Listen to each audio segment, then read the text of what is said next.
It sank in 12 minutes. To quickly to send a distress signal, most on board survived the sinking, only to die of exposure and drowning. A team of civilian researchers led by Microsoft co-founder Paul Allen discovered the cruiser's wreckage Friday on the floor of the Pacific Ocean, 18,000 feet below the surface. The discovery brings a measure of closure to one of most tragic maritime disasters in U.S. naval history. To be able to honor the brave men of the USS Indianapolis and their families through the discovery of a ship that played such a significant role in ending World War II is truly humbling, Allen said. As Americans, we all owe a debt of gratitude to the crew for their courage, persistence and sacrifice in the face of horrendous circumstances. While our search for the rest of the wreckage will continue, I hope everyone connected to this historic ship will feel some measure of closure at this discovery so long in coming. The Indianapolis sank in 12 minutes, making it impossible for it to send a distress signal or deploy life-saving equipment.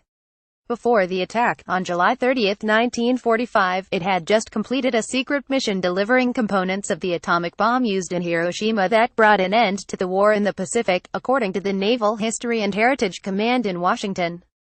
Most of the ship's 1,196 sailors and Marias survived the sinking, only to succumb to exposure, dehydration, drowning and shark attacks. Only 316 survived, according to the U.S. Navy. Of the survivors, 22 are alive today. Michael William Emery, named after his uncle William Friend Emery, who perished in the sinking, said he was in shock that the wreckage had been found. "I am filled with so much emotion. Part of me wanted the Indy to be found, part of me did not want it to be found. Memories of nightmares I had as a child trying to rescue my uncle and namesake William Friend Emery off of his ship are overwhelming me now," he said in quotes provided by Sarah Vletic, a spokeswoman for a network of survivors. Emery said he was thinking about those who loved his uncle and had passed before the ship's discovery. "After 72 years, the Indy might be finally been found, but I'm still lost in a sea of tears." Erlo Del Henry Jr., son of Lt. CMDR. Erlo Del Henry, who was the Indianapolis dentist, said his family regarded the ship as his father's burial site. "My reaction was just an overwhelming numbness, followed by deep sobbing and crying. This despite I have anticipated the possibility of this news for some time. My wife and I both started crying uncontrollably. While shaving, I noticed that my eyes were the reddest I have ever seen them. I don't think I have cried this hard in my adult life," he said. He said the ship's finding would have broken his mother's heart. "My mother would be torn to pieces if she were still living.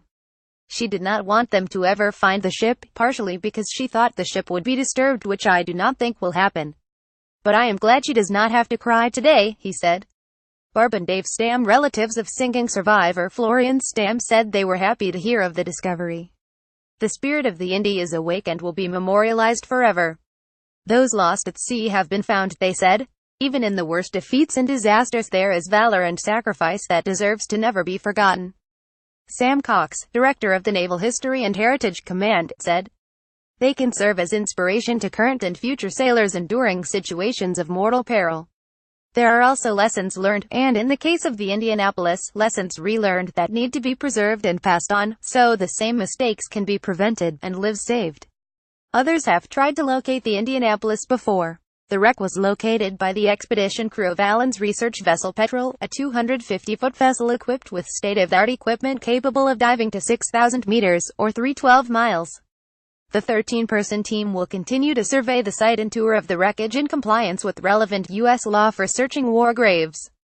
Research surfaced in 2016 that led to a new search area to the west of the original presumed position. Richard Hulver, a historian with the Naval History and Heritage Command, identified a naval landing craft that recorded a sighting of Indianapolis hours before it was hit. The information led the research team to a new position and estimated search area for Allen's team. Allen has had another search success.